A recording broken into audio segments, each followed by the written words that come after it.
Boa tarde a todos. Dando continuidade ao ciclo de conferências da Escola da Magistratura da 4ª Região, nesse ano de 2018, essa é a 4ª conferência que nós iremos realizar.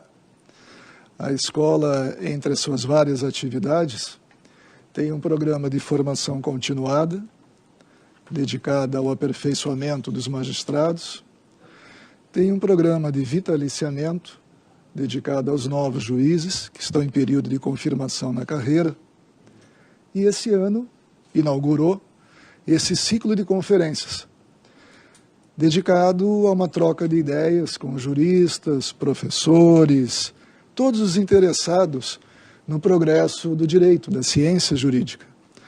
Nós realizamos conferências com o presidente do nosso tribunal, o desembargador Thomson Flores. Tivemos a oportunidade de contar com a presença de professores alemães, professores espanhóis, e hoje, para grata satisfação da nossa escola, nós temos a presença de um membro de um tribunal que é encarregado, todos os senhores e senhoras sabem, da uniformização do direito federal, ou seja, é o tribunal que dá a última palavra na aplicação da lei, do ordenamento jurídico nacional, o Superior Tribunal de Justiça. E a grande satisfação que nós temos é que o nosso convidado é egresso do nosso tribunal, ou seja, Sua Excelência, o ministro Neff Cardeiro, foi desembargador aqui na 4ª Região, foi juiz federal na 4ª Região. Portanto, digamos assim, fruto de uma grande satisfação para a nossa região contar com o reconhecimento da magistratura da 4ª Região, hoje, perante o Superior Tribunal de Justiça. Temos também egresso do nosso tribunal, ministro Joel Ilan Pacionic, que forma, juntamente com o ministro Neff Cordeiro, ambos membros das 2 turmas criminais do Superior Tribunal de Justiça, uma composição qualificada no âmbito daquele tribunal. E a escola tem esse compromisso de, sempre que possível, dentro das suas disponibilidades orçamentárias e financeiras, entregar à magistratura da 4ª Região, proporcionar à magistratura da 4ª Região esses encontros, essas trocas de ideias, desembargador Favreto, por gentileza, a oportunidade dessa troca de ideias. Isso é fantástico e, para a informação de todos, acredito que já saibam, nós estamos transmitindo esse evento em tempo real, pela plataforma de streaming, a toda a 4ª Região. Ou seja, estamos conversando com colegas que não puderam, por uma razão ou por outra, estar presentes aqui nessa tarde. Então, com essa brevíssima introdução, eu tenho também a satisfação de apresentar a nossa mesa de abertura desse evento. Inicialmente, nosso grande convidado, ministro Neff Cordeiro, nossa vice-presidente, desembargadora Maria de Fátima Freitas Labarré, nesse ato representando o nosso presidente, Thomson Flores, nosso superintendente da Polícia Federal, que em boa hora aceitou nosso convite, Ministério Público Federal também está presente, a Advocacia Geral da União também prestigiou esse evento. Temos desembargadores aqui do nosso tribunal, eu não gosto de usar essa expressão, mas de ontem e de hoje, eu prefiro dizer de sempre, desembargador Wilson da Rosa aqui, desembargador Sebastião, desembargador Roger, desembargador Leandro, desembargador Vale, desembargadora Marga também está presente, desembargador Favreto acabou de chegar, desembargadora Vivian também. Ou seja, magistrados, doutora Bianca, vejo aqui também, servidores que também foram convidados para esse evento, ou seja, pessoas que eu tenho certeza estão interessadas em conhecer um pouco mais de temas que são eminentemente atuais. A escola foca a sua atividade em temas que são instigantes, temas que são recorrentes. Por quê? Todos nós sabemos que a formação de um magistrado federal, ela é completa, ela é a mais ampla possível. Mas temos, digamos assim, assuntos palpitantes, assuntos que estão na ordem do dia, e sobre os quais nós ainda temos que amadurecer as nossas reflexões. Não são questões fechadas, são questões que estão em construção, e a escola entra. Esse é o papel da escola, fomentar esse debate, fomentar essa reflexão. É o que nós viemos fazendo e iremos fazer com vários outros temas que pretendemos até o final deste ano oferecer aos magistrados da 4ª Região. Temos, assim como essa conferência, uma última conferência que encerrará esse ciclo no dia 3 de dezembro, que nós estamos pretendendo também, se possível, na medida do possível, dependemos da agenda dos nossos convidados, trazer aqui em Porto Alegre um profissional que fechará esse 2018 tão atribulado, tão conturbado, apresentando uma visão, digamos assim, prospectiva para 2009. Esse é o grande desafio da escola, enxergar o futuro, procurar antecipar, na medida do possível, tendências, discussões, e ao longo desse ano nós temos sido felizes. Temos contado com a participação e com a colaboração dos desembargadores desse tribunal. Suas excelências são os coordenadores científicos das atividades da escola, e cada um traz, da sua longa folha de serviço, da sua longa bagagem intelectual, uma contribuição para esse projeto. Por isso que esse projeto tem sido, digamos assim, bem recebido, porque ele mescla a grande experiência de todos os magistrados que compõem o tribunal, e isso nas suas 4 grandes áreas de jurisdição. Nós já tivemos eventos em previdenciário, tivemos eventos em tributário, tivemos evento em administrativo e tivemos eventos na área criminal. Ou seja, nós estamos nos encaminhando para encerrar esse ano, cobrindo as 4 grandes áreas da jurisdição do Tribunal Regional Federal da 4ª Região. Isso é bom porque todos os temas que foram selecionados para esses eventos são temas que hoje desafiam a jurisdição federal. Ainda que um tema possa, de alguma forma, parecer conhecido, nós nunca podemos dizer que conhecemos suficientemente o tema, porque sempre ele suscita alguma discussão, alguma reflexão. E hoje, nesse ano de 2018, nós nos dedicamos exatamente a isso, a pensar controvérsias que são do dia a dia do juiz e da juíza federal, mas que oferecem a esses profissionais um desafio, porque são questões que estão sendo ou revisitadas ou ainda a caminho de encontrar um amadurecimento. As próximas atividades da escola se defrontarão com esses desafios. Teremos eventos ligados à área da saúde, teremos eventos ligados à área das migrações, os grandes movimentos que envolvem, por exemplo, a questão dos refugiados. Teremos eventos ligados à lei de introdução às normas do direito brasileiro, uma legislação recente, tem provocado várias controvérsias. Teremos eventos ainda focados já na questão do vitaliciamento, as ações coletivas, que é um desafio, que representa um grande desafio para o nosso magistrado que está em processo de vitaliciamento. Ou seja, a escola está cobrindo um grande leque de desafios. E isso a escola não faz, digamos assim, sob uma perspectiva sua, exclusivamente sua. Não. A escola se encaixa num grande modelo, num modelo nacional, capitaneado em Brasília pela Escola Nacional de Formação dos Magistrados, a ENFAM. Essa Escola Nacional tem sob o seu guarda-chuva, imaginem, desculpe a figura de retórica, 27 tribunais de justiça, 5 tribunais regionais federais. Ou seja, ao todo nós temos aí 32 instituições de ensino, de educação judicial, dedicadas a esse grande projeto nacional de formação de magistrados. A EMAGES, que é a nossa escola, faz parte desse grande projeto. Então, nós temos alinhavadas em nível nacional um rol de competências, um rol de habilidades a serem estimuladas nos magistrados. É esse o grande esforço nacional que está em curso. Então, por isso que a escola compartilha desse grande movimento. Está, se diz hoje, alinhada a esse grande movimento. É um movimento nacional.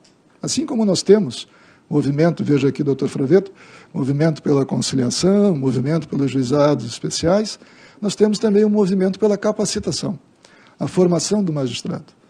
É nesse contexto que se insere a atividade de hoje. O nosso convidado vem trocar ideias, vem trazer a sua experiência profissional, cooperar com a sua grande bagagem intelectual para o enfrentamento de um tema que é da ordem do dia. Um tema que interessa não apenas aos colegas com jurisdição criminal, sabemos, há um contraponto necessário na parte de administrativo, nos acordos de leniência, ou seja, no mínimo, nós estamos aí diante de duas jurisdições que conversam entre si, estão imbricadas.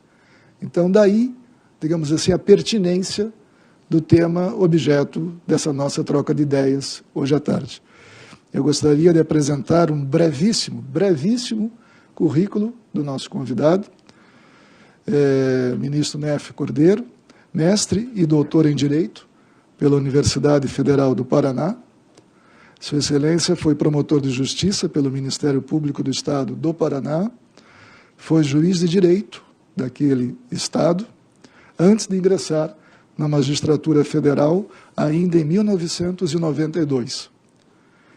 Sua Excelência foi promovido ao nosso tribunal em 2002.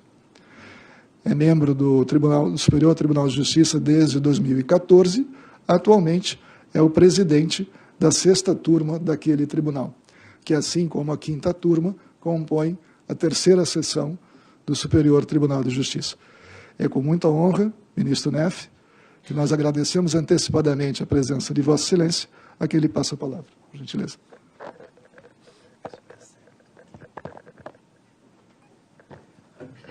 Uma boa tarde a todas e a todos. É uma alegria esse retorno à minha casa. É muito bom retornar ao Tribunal Federal, é muito bom retornar a Porto Alegre. Faço o meu agradecimento inicial ao desembargador Laus, que fez o convite nessa atuação dinâmica que faz junto à Escola da Magistratura do TRF4. Um agradecimento pelo prestigiamento, pelo carinho da minha amiga Maria de Fátima, com quem tive a honra de dividir tempos de bancada ainda na jurisdição criminal, inclusive, neste tribunal. Aos eminentes integrantes desta mesa, de todas as instituições, e que instituições, inclusive, serão citadas com interesses variados, todos buscando a melhor realização da justiça, especialmente nesse tema que temos hoje em discussão da colaboração premiada. Faço também um agradecimento especial à deferência, à honra do prestigiamento de todos, meus amigos desembargadores, meu amigo Darós, me chocou saber da sua filha pequenininha, já está com 19 anos, o tempo está passando, meus amigos desembargadores em atividade no Tribunal da 4ª Região, doutor Amorim, do Paraná, advocacia presente, TT, minha amiga, representando aqui os nossos servidores qualificadíssimos deste tribunal. É um prazer, sempre em Brasília, poder ouvir falar bem deste tribunal, poder ouvir falar bem dos juízes e dos servidores desta região federal. Enquanto muito se discute sobre a melhor conduta de juiz, enquanto muito se discute em eficiência, a 4ª Região dá aula. Então, é um orgulho ser oriundo desta região e poder em Brasília ouvir falar bem deste tribunal. Parabéns a todos pelo trabalho. Venho aqui, como disse o desembargador Laus, tentar trocar ideias e construir juntos.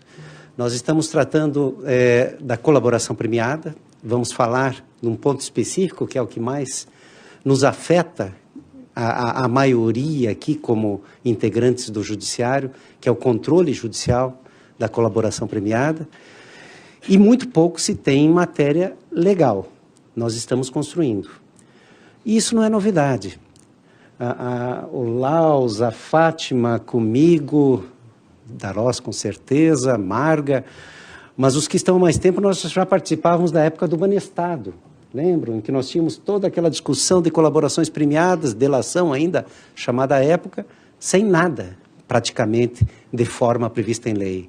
Nós tínhamos apenas algumas autorizações legais, em leis variadas que vieram surgindo com diferentes previsões de regramento e com diferentes resultados, mas fizemos, sim, a aplicação do Instituto da Colaboração Premiada a um ponto que eu, há uns 2 meses, estive até na Escola Superior do Ministério Público da União, o doutor Vladimir Aras me convidou, e justamente me convidou, além, claro, da função que exerço na área criminal no Superior Tribunal de Justiça, na academia, porque era meu um voto que ele considerava ter sido, não sei se fundamento, mas orientação para a lei de organização criminosa nos regramentos que atualmente possui. Um voto que, na verdade, foi uma construção da turma sobre o que poderia ou não ser a delação premiada, já em época de Banestado. Essa é a situação em que nós estamos atualmente nesse tema do controle judicial da colaboração premiada.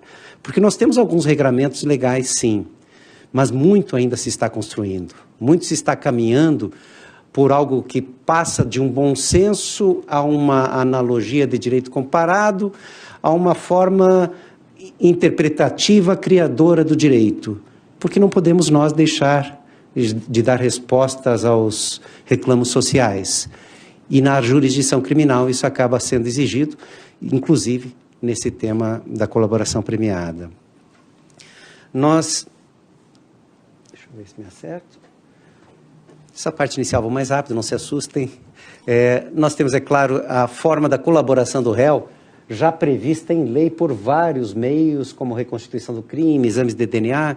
E é curioso até, sempre me chama a atenção, que a gente sempre ouve em discussão o direito à não autoincriminação, independente de no Brasil termos um direito à não autoincriminação muito mais amplo do que no direito comparado, mas ouvimos falar muito disso em determinados tipos de provas, quando na verdade são muito mais variadas, muito mais amplas as hipóteses de chamamento do réu para colaborar com o processo. E a própria confissão acaba sendo uma forma de colaboração com o processo. São temas que parecem, por vezes, um pouco desconexos, mas que precisamos ter coerência no tratamento.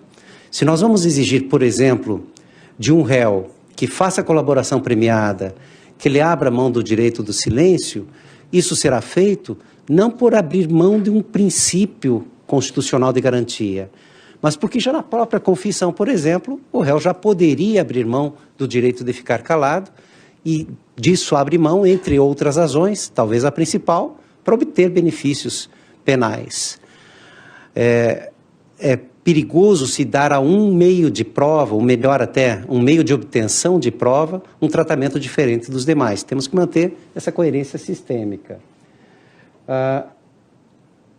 É uma tendência o uso da colaboração premiada, e isso, como qualquer ponto no direito, tem aspectos positivos e negativos. É o meio mais eficiente de investigação. Não há como negar isso. Eu tenho, por exemplo, eu sou relator da Operação Zelotes, lá de Brasília, que no início achei que seria maior do que a Operação Lava Jato. A Operação Lava Jato teve uma quantidade muito maior de operações, de fatos apurados do que a Zelotes. Um dos grandes motivos é a existência muito maior de colaborações premiadas na Lava Jato do que nas Zelotes. A tendência não é brasileira, é uma tendência mundial, é uma tendência, inclusive, justificada pela eficiência dessa prova, e uma eficiência que acaba fazendo justamente o papel de regulador do favor ao final concedido, e que é um dos pontos que nós vamos ter que discutir. Nós precisamos cuidar para que, efetivamente, nós tenhamos na colaboração premiada um favor de resultado e não um favor de conduta. Não importa se a pessoa se tornou santa, não importa se a pessoa tem boas intenções ou se ela só quer obter a redução da pena, favores judiciais. O que importa para a colaboração premiada é o interesse do Estado em provas dos crimes praticados, de autores desses crimes e do próprio recolhimento do produto desse crime. É o resultado que irá medir o favor. E isso já acontece desde historicamente. Eu tenho até um artigo sobre o tema, mas aqui, claro que não vai ser o ponto. Desde as ordenações filipinas já tínhamos a previsão da colaboração, Código Criminal, a jurisprudência depois passou a chamar a isso de chamada de corréu. E alguns aspectos se mantiveram estáveis por toda a legislação que tratou da colaboração premiada. O primeiro deles é a incidência da norma especial e da norma mais benigna. E isso até hoje acontece. Por exemplo, nós temos a previsão da colaboração premiada em lei de crime organizado.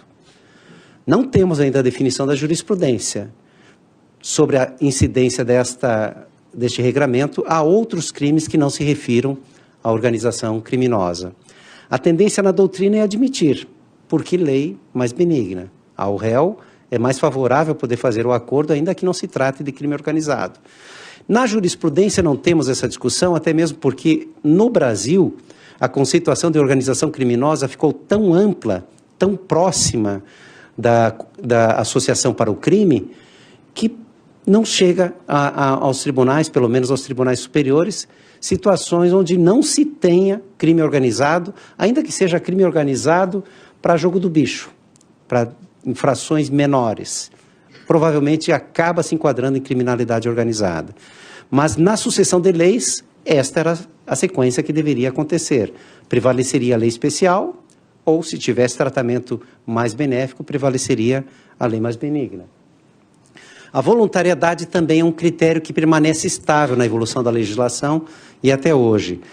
A ideia não é, até o Ministério Público tem tido essa cautela, pelo menos aqui no sul do país, os colegas do Ministério Público Federal têm dito que não costumam ou até não fazem a procura dos acusados, dos investigados, para que façam acordos de colaboração. São eles que são procurados pelos acusados para este acordo. Mas ainda que isso se inverta, a mim não faz a menor diferença quanto à legalidade do acordo. O que se exige é a voluntariedade, não a espontaneidade em sentido estrito. Ou seja, ainda que policial, ainda que Ministério Público, ainda que qualquer outra pessoa venha sugerir, venha incentivar a colaboração, exige-se apenas que o colaborador não faça este acordo por pressão, contra a sua vontade. Essa é a única exigência. E, embora no Ministério Público Federal do Sul, eu tenho essa certeza, do resto do Brasil eu não posso afirmar, mas acho que também ocorre, no sul do Brasil o Ministério Público Federal não procure os autores de fatos, sei de vários outros ministérios públicos, inclusive estaduais, que isto fazem e, volto a dizer, não vejo obstáculos. Como eu já antecipei, é um favor de resultado e não favor de conduta. Isso é muito interessante porque, por vezes, eu vejo um certo titubeio, uma hesitação em colegas juízes, e pior ainda na sociedade, quando se vê que alguém vai colaborar só para ter vantagens penais, não porque queira realmente deixar o crime ou queira se redimir dos atos errados. A mesma situação acontecia, lembrei há pouco, na confissão. Não importa a razão de agir, não importam os critérios morais da conduta, importa o resultado para o processo. Agora, esse resultado vai ser o critério de mensuração. Não podem promessas iniciais de grandes revelações, grandes provas, grandes autorias a serem comprovadas, se no final não resultar eficiente no grau prometido, o favor também não será em igual grau, deve ser proporcionalmente alterado. A regra da utilidade indica o momento, agora nós temos até previsão expressa de que é possível até na execução penal a colaboração premiada, mas em várias leis isso não acontecia. A jurisprudência que está delimitando, nós temos como paradigma atualmente maior, é um julgado do ministro Toffoli, do Supremo, que foi quem mais trouxe detalhamentos dos contornos desta negociação da colaboração premiada. Os acordos de delação premiada pela jurisprudência do Supremo e do STJ são sigilosos, inclusive para os delatados. Isto é objeto de grande crítica na doutrina. Eu, pessoalmente, não concordo com essa posição, mas sigo, como todos os juízes tendem a fazer, a segurança jurídica. É posicionamento do Supremo, jurisdicionalmente eu adoto. Mas confesso que eu tenho sérias dúvidas quanto a impedir que delatados saibam dos termos de acordo, porque é muito diferente ser acusado por alguém que teve um favor menor ou de outro que teve favores comparativamente muito maiores. É muito diferente você ter num processo pessoas que tenham tido igual proposta de fornecimento de provas, colaboradores que pretenderam colaborar igual, com resultados de colaboração diferentes. Inclusive porque eu vou comentar depois, até falo sempre em palestras ao Ministério Público, me parece que é essencial, algo que a Raquel Dodge até pensou e falou até conosco antes de assumir a chefia do Ministério Público Federal, mas não chegou a implantar, que é um controle interno do Ministério Público. Porque todos somos seres humanos, falíveis, e todos temos a possibilidade, inclusive, de errarmos por razões as mais diversas. E assim como eu tenho, por exemplo, uma força-tarefa atuando em Curitiba, no Rio de Janeiro, em Brasília, nos tribunais superiores, eu tenho ministérios públicos atuando isoladamente por todo este Brasil. E ninguém faz o controle dos acordos realizados. E nós, juízes, como irei desenvolver logo após, até podemos tentar algum critério de proporcionalidade, mas é muito discutível, porque pela lei o nosso critério é baseado apenas no cumprimento à forma legal. Esse controle interno tenderá a ser uma necessidade. A prova é claro que é sempre contraditória, então nesse ponto não há como ter qualquer dúvida. Se o acordo de colaboração em si é peça sigilosa, qualquer prova para condenação terá que ser objeto de contraditório, até pelo caráter de prova que é. Se é prova, exige contraditório. Na Lei 12.850, a Lei de Organização Criminosa, o Supremo deu um critério de negociação jurídica, e isso ficou muito forte no voto do ministro Toffoli, e já era objeto de boa parte da doutrina nesse sentido. É uma negociação feita realmente entre o Estado, por seus representantes, polícia ou Ministério Público, com o acusado. E este acordo, uma vez homologado pelo juiz, vale na medida do cumprimento em sua integralidade. Ou seja, cumpridas todas as promessas pelo colaborador, o Estado não pode voltar atrás. Não pode entender que prometeu demais, não pode entender que não era proporcional o acordo, até por uma regra de boa-fé. O Estado prometeu favores e o colaborador cumpriu a sua parte. Chega no final, ele terá direito a essa promessa feita pelo Estado. Eu lembro até de um precedente da nossa época ainda, acho que Fátima. Era um caso de um juiz que fez um acordo de colaboração premiada, que, na época da delação, que acabava com o processo não só na sua vara, mas em outras varas federais, das quais, é claro, ele não tinha competência. E veio o questionamento, o juiz podia fazer isso? Nós até entendemos, eu acho que não, mas o Estado fez a promessa. O Estado prometeu e o colaborador cumpriu a sua parte, acreditando que teria extintas ações em andamento, inclusive em outras varas criminais.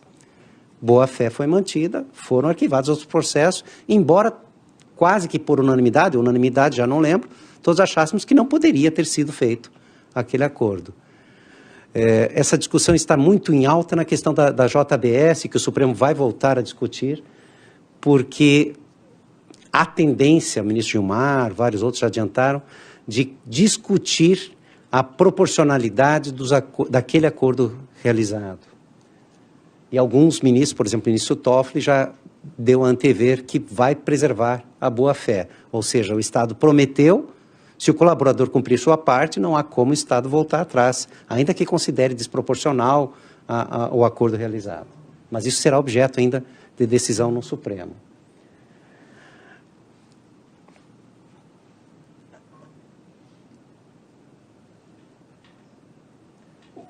Aqui é só um precedente que mostra um caso raro. Nós temos alguns juízes que acabam invadindo mais essa área da negociação. Não tivemos ainda caso de juiz que chegue ao ponto de querer negociar, o que pela lei até nem poderia, e pelo sistema processual também não deveria, como sistema acusatório. Mas alguns juízes vão mais além. Por exemplo, fazem perguntas do fato, chamam o réu não só para ver da voluntariedade, mas para saber do fato, saber detalhes que podem ter acontecido em negociação com o Ministério Público, especialmente, ou com a polícia, ou não. E o que chegou ao STJ até esse momento foi apenas essa questão de fazerem-se perguntas sobre os fatos. E o STJ, embora tenha considerado que não era cabível ao juiz interferir nessa negociação, como ele acabou homologando o acordo, não mudou o acordo feito entre Ministério Público e colaborador, não haveria nulidade. O risco haverá, é claro, se o juiz, além de interferir indevidamente, alterar a negociação, já que ele não é parte, não é representante da acusação para fazer essa negociação.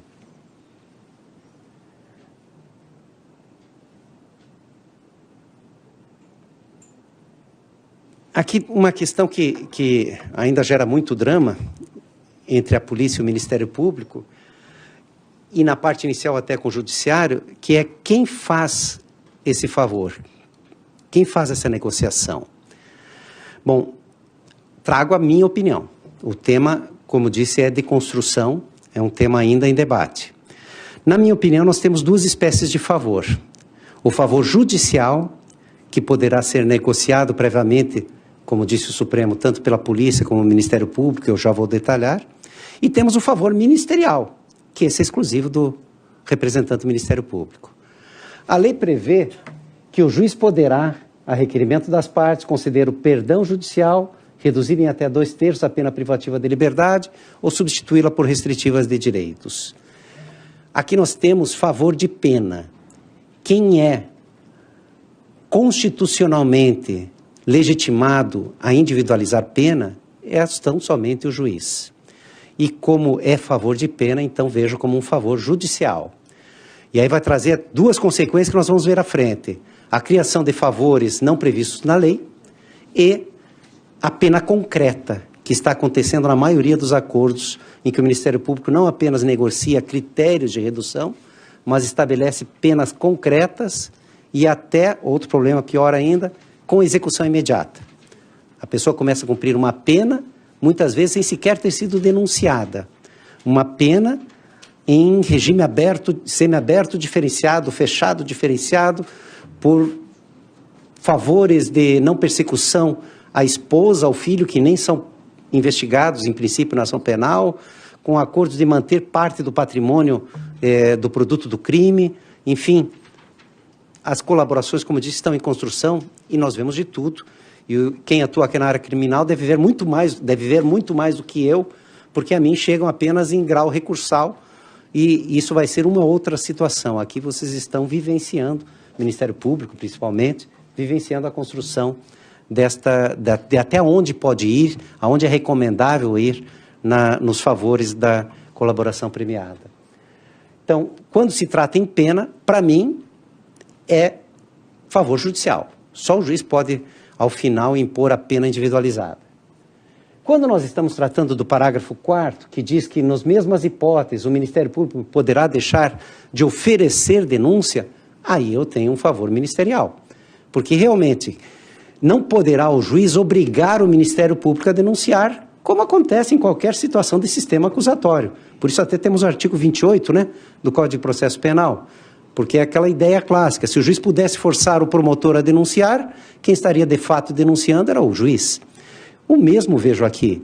Quando a lei permite que o Ministério Público chegue ao ponto de deixar de propor a ação penal, isso é critério exclusivo do agente ministerial. E isso é claro que a polícia não poderá fazer, porque não é ela a legitimada para fazer a acusação penal. Poderá a polícia, inclusive conforme precedente supremo, fazer a negociação por favor judicial, dosimetria da pena, mas não deixar, a proposta de deixar de oferecer a denúncia. Esse é um favor realmente que ficará apenas ao Ministério Público, mas que, como eu coloco aqui em negrito ao final, eu vejo como imprescindível um controle interno. E falo isso com o carinho de quem até por meses, eu fui promotor de justiça, até hoje tenho muita saudade daquele período e gosto muito da instituição ministerial, sempre sou chamado, na Católica eu dou aula no mestrado, basicamente para integrantes do Ministério Público da União, procuradores da República, então tenho muito contato com o Ministério Público e eu digo a eles com esse carinho, mas com a necessidade de quem está achando problemas. Se o Ministério Público não criar uma forma de revisão interna, isso será forçado. Não vejo como escapar disso. A hora em que surgir algum escândalo de um acordo de colaboração absurdo, feito por este Brasil afora, em que o juiz homologou este acordo, feito pelo Ministério Público e pelo acusado, e a sociedade inteira se revolta, o judiciário inteiro, o Ministério Público inteiro pode achar incorreto, mas não há o que rever mais, porque eu volto a dizer, em princípio, feito o acordo, se o colaborador cumprir a sua parte, terá direito à contraprestação daquele favor negociado. Então, é muito perigoso, além do que é natural. Nós vemos isso até em dosimetria da pena, nós que trabalhamos mais com isso. Cada juiz, assim como cada promotor, assim como cada delegado, tem um critério diferente do que acha justo como favor. Assim como nós temos critérios diferentes na dosimetria da pena. E o que acontece? Vem para o tribunal mais ou menos uniformiza esses critérios, para que nós não tenhamos penas tão diferentes entre os juízes. Para isso serve esse controle da dosimetria. Algo terá que ser criado na colaboração premiada, assim, porque senão nós vamos ter desproporções absurdas. Alguém fazendo enormes demonstrações de prova, produto do crime sendo obtido, com favor de pena mínima. Eu cheguei a ver até um caso aqui, quando desembargador ainda, em que o acordo era tão ruim que o réu concordou com uma pena maior do que a que provavelmente ele teria se condenado fosse. Claro que tinha advogado, claro que o advogado deveria ter uma noção disso, mas foi feito um acordo em que ele aceitava uma pena maior. E assim nós podemos imaginar as mais variadas hipóteses. Esses tempos eu estava falando com um advogado, um evento até acadêmico, ele é até candidato lá em Brasília, é o Délio Lins e Silva, candidato à presidência da OAB do DF. E ele estava contando duas histórias que me chamaram a atenção. A primeira, um processo, que eu já não lembro aonde, com 4 acusados, em que 3 fizeram colaboração premiada. Aí vinha a audiência e ficava uma situação muito estranha, porque apenas o cliente dele não tinha feito a colaboração. E dizia que era mentira o crime. E todo mundo via, colega dele, que teria praticado junto, falando que fez o crime e com uma situação que é processualmente válida, mas que fica uma lógica de processo totalmente alterada. Porque os acusados que fizeram acordo são ouvidos, prometem dizer a verdade, pela lei até, e por alguns doutrinadores, teriam até um tratamento de valor da prova até maior do que o de testemunhas. Não é o que eu acho, mas o NUT, por exemplo, acha que se a pessoa faz o acordo de colaboração, ela está assumindo culpa, então deveria ter o seu depoimento valorado com maior grau de fidelidade do que o da própria testemunha. Eu já acho que continua sendo alguém interessado. Ele quer demonstrar que o que ele disse era verdade para ter a redução da pena garantida ao final. Mas, enfim, há toda uma alteração no sistema porque passa a haver uma inversão. O que era para ser eventual, a colaboração premiada, não é para ser a forma normal de condução dos processos. Nós não estamos aqui na situação de um plea bargain, não estamos nem na situação da resolução do Ministério Público, que previu a possibilidade de acordos para não persecução penal, o tema está no Supremo, mas foi previsto isso. Nós estamos numa situação em que temos a investigação em andamento. E, de repente, dos 4 acusados, 3 fizeram acordo. Algo está errado. Eu fico tentado, não sei se eu falo, mas... Bom. Mas, por exemplo, me chama a atenção também quando eu pego, por exemplo, uma colaboração premiada de 100 diretores de uma empresa. Algo está errado. Alguma coisa não está caminhando bem. Bom, vamos parar por aí. Mas outro exemplo que ele comentou que também me chamou a atenção. E nós vamos tratar à frente. a execução penal está sendo imediata. As penas estão sendo concretas, não concordo com isso, já adianto, mas estão sendo feitos acordos assim, as penas estão sendo concretas e a execução está imediata. Acusados, muitas vezes, até nem acusados, às vezes investigados estão nesta situação. E esse advogado, como não era segredo, até comentei o nome, o Délio, disse, olha, eu fiz esse acordo com o meu cliente. Achei que era um bom acordo, achei que valia a pena pelo jogo das provas, pela pena possível, e ele começou a cumprir essa pena de regime fechado, diferenciado, que era na casa dele, valia a pena começar já a cumprir a pena, porque até terminar o processo já teria direito à progressão de regime, diferenciado também, então valia a pena. E agora todas as noites eu rezo para ele ser condenado. Porque já imaginou o que acontece nesse processo se o réu não é condenado e vai virar... Muitas coisas podem acontecer, desde nulidades, a falta de prova, a prescrição. O que ele vai falar para esse advogado? Ô, doutor, cumpri essa pena toda aqui porque o senhor disse que era bom. E eu estou absolvido agora. E agora? Agora foi.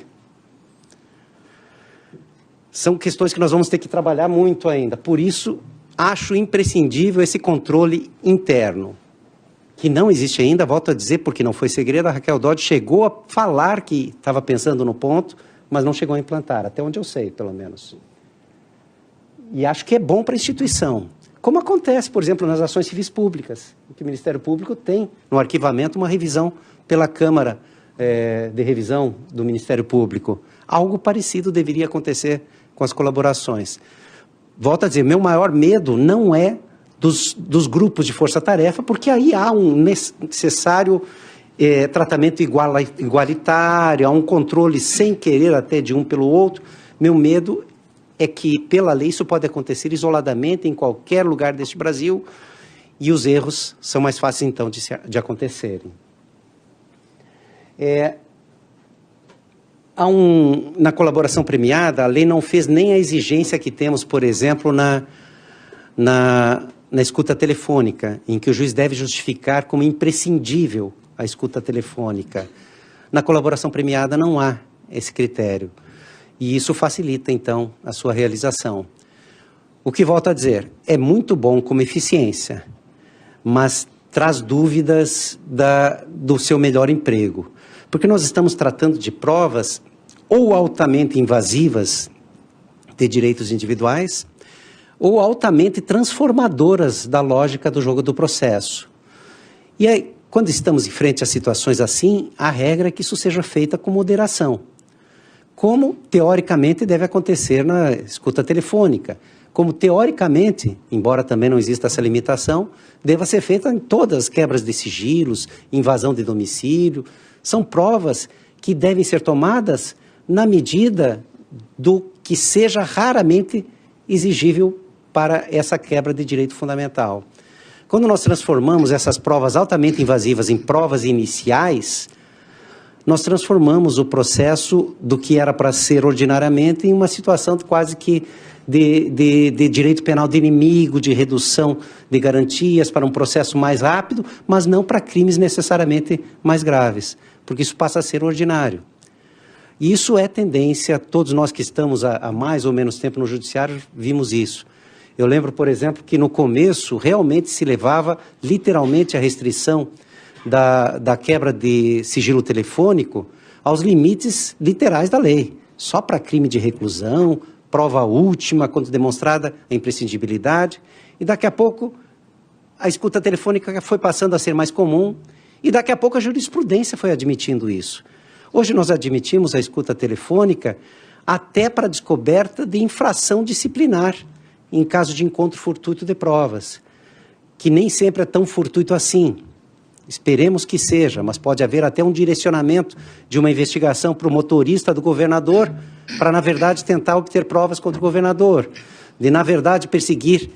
Aqui do Rio Grande do Sul eu tive até um caso em que se percebia, depois de décadas de investigação, e décadas mesmo, que, na verdade, não se estava mais investigando um fato. Décadas não, mas mais de 10 anos sim.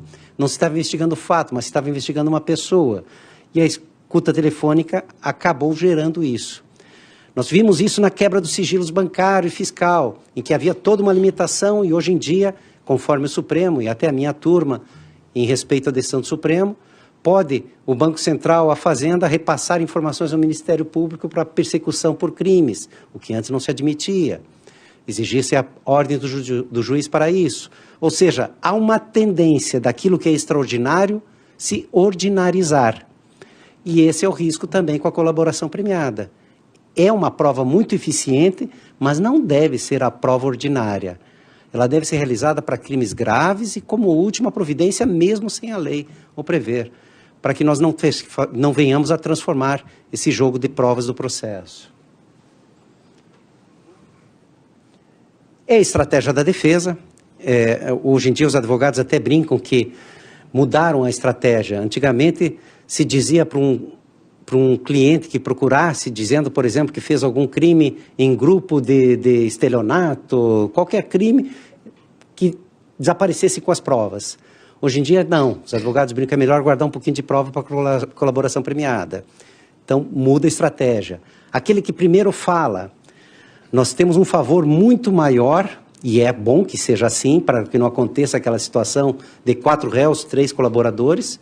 A colaboração deve ser uma medida excepcional, então aquele que primeiro falar, aquele que tiver mais condições de fazer um acordo melhor com o Estado, é que será o privilegiado. Não são todos que querem falar que terão direito à colaboração premiada. É o Estado que vai escolher a utilidade da prova, para que não tenhamos justamente aquela inversão de 4 acusados, 3 sendo colaboradores. Nós não estamos tratando de plea bargaining aqui. É jogo, então, estratégia de defesa. Nem vou entrar na teoria dos jogos.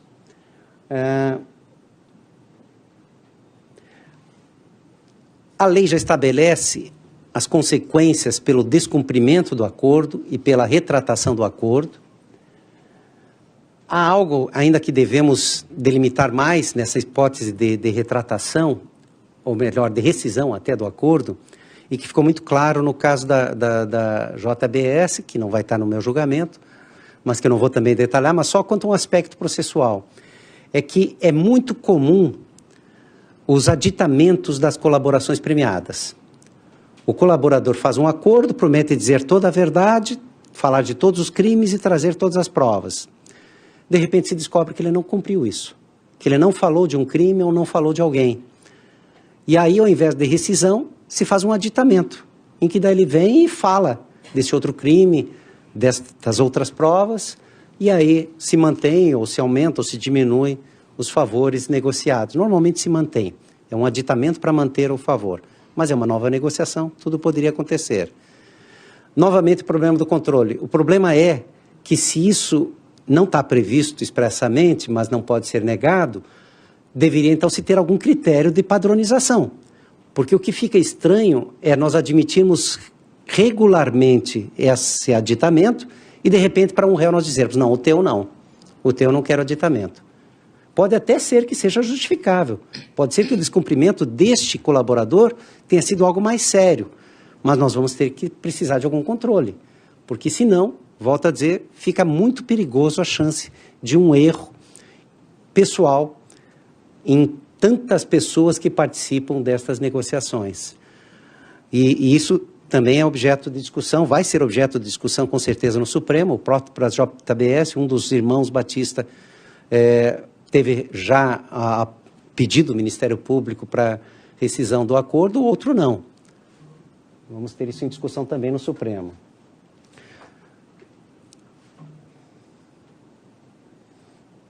A questão que eu comentei da função probatória, da oitiva do colaborador.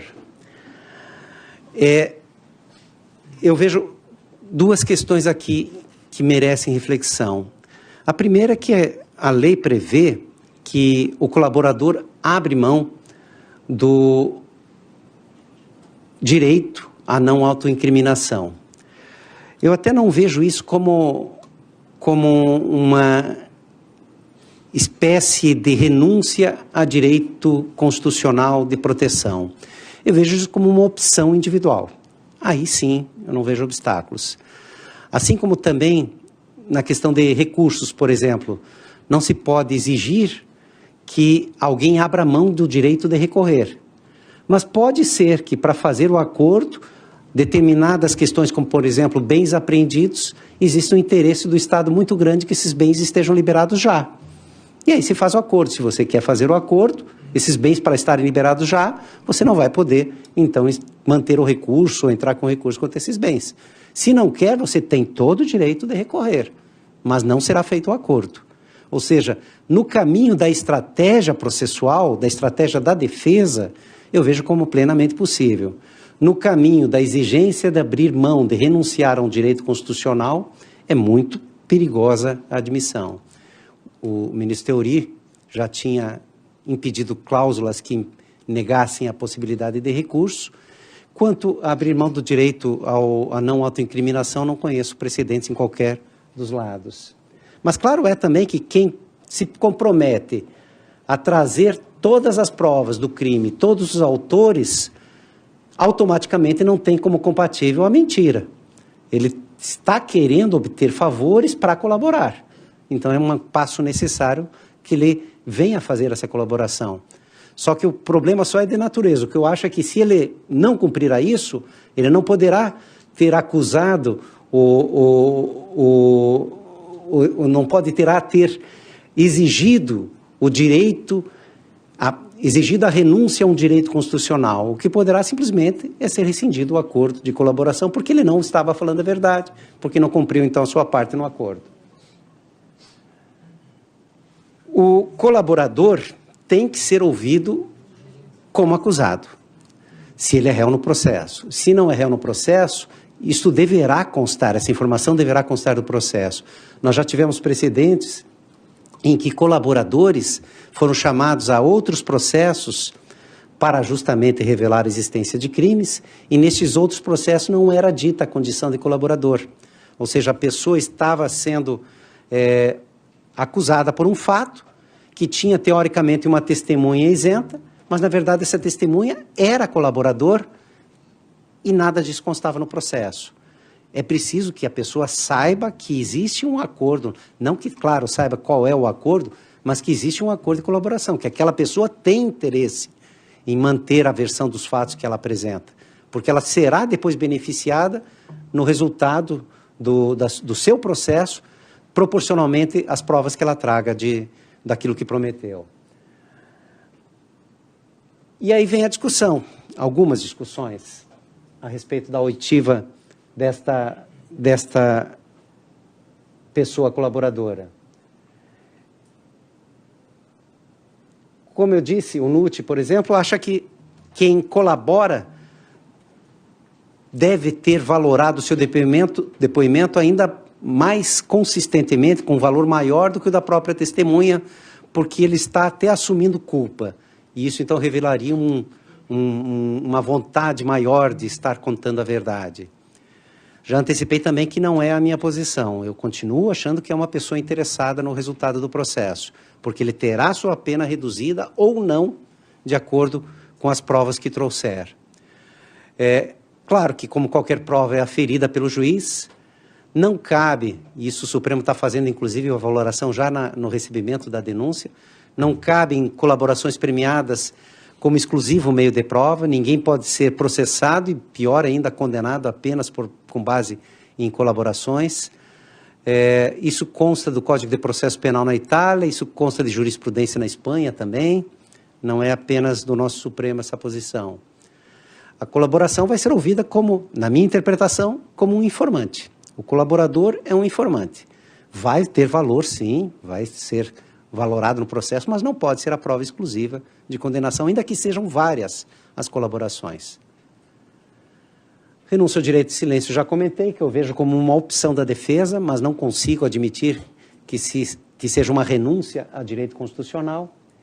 A participação de corréus também é outro ponto que está gerando discussão, porque quando estão como réus no processo, muitos juízes dão o tratamento sem levar em consideração a colaboração premiada, ou seja, falam, vai ser ouvido primeiro o réu 1, depois o 2 e o 3. Ainda que o réu 1 não possa estar presente, ou melhor, o réu 2 não possa estar presente na oitiva do réu 1, e muitas vezes o réu 1 é o colaborador. A ideia é, simplificando, como prova que estarão fazendo contra os outros, acusados, neste momento o tratamento a ser dado é quase que o equivalente ao de uma testemunha ou um informante. Ou seja, há exigência de contraditório. Eu não posso impedir que delatados não possam presenciar e fazer perguntas ao delator, ao colaborador. Ainda que todos estejam na situação formal de acusados, eles têm interesses diferentes no processo, evidentemente. Essa posição, por exemplo, do NUT, tem um precedente nos Estados Unidos também, que é nesse sentido do exigício contraditório, que eu também menciono, e temos até um precedente nosso lá do STJ também nesse sentido. Não pode ser impedida a presença e contraditório ao delatado, ao que sofre a colaboração, os efeitos da colaboração. Temas adicionais. O delatado não pode impugnar a delação. Já comentei que essa posição não é a minha, mas é a posição tranquila do STJ e do Supremo. A forma sigilosa está sendo assegurada ao acordo. Há uma situação que é a minha talvez maior preocupação na conversa de hoje aqui e sem querer ter a menor pretensão de dar a palavra que seja a orientadora da solução, mesmo porque acho que eu até atualmente estaria na posição minoritária do que eu tenho visto em casos concretos. É sobre a pena concreta. Como eu disse, todos devem estar a par, as colaborações premiadas normalmente não estão fixando critérios de redução de pena, estão impondo já uma pena final. Pena de tantos anos, a ser cumprida em tal forma de regime, já substituída, não substituída, criando, inclusive, regimes diferenciados. E isso está sendo homologado. No STJ, no Supremo, é a regra a homologação. Agora, posso trazer esse precedente do ministro Lewandowski em sentido contrário, e posso comentar até, sem dar nomes e sem maiores detalhes, que em bastidor já tem muitos colegas preocupados. É que a impressão que dá é que o tema ainda não teve um enfrentamento direto. Então estão vindo os acordos de colaboração e os colegas estão homologando, sem maior preocupação dos detalhamentos, às vezes, de uma ou outra questão, especialmente quanto à pena concreta. O ministro Lewandowski não admitiu, nesse precedente que eu cito, a pena concreta. Colocou, como eu transcrevo na lâmina aqui, que, como é de conhecimento geral, o Poder Judiciário detém, por força de disposição constitucional, o monopólio da jurisdição, sendo certo que somente por meio da sentença penal condenatória, proferida por magistrado competente, afigura-se possível fixar ou perdoar penas privativas de liberdade relativamente a qualquer jurisdicionado. Claro que eu estou tratando aqui daquilo que eu chamei de favor judicial, dosimetria. Não estou tratando do que eu chamei de favor ministerial. O Ministério Público pode deixar de oferecer denúncia e nisso não intervirá o Judiciário em critérios. O mesmo se diga, segue esse precedente do ministro Lewandowski, o mesmo se diga em relação ao regime de cumprimento da pena, o qual deve ser estabelecido pelo magistrado competente.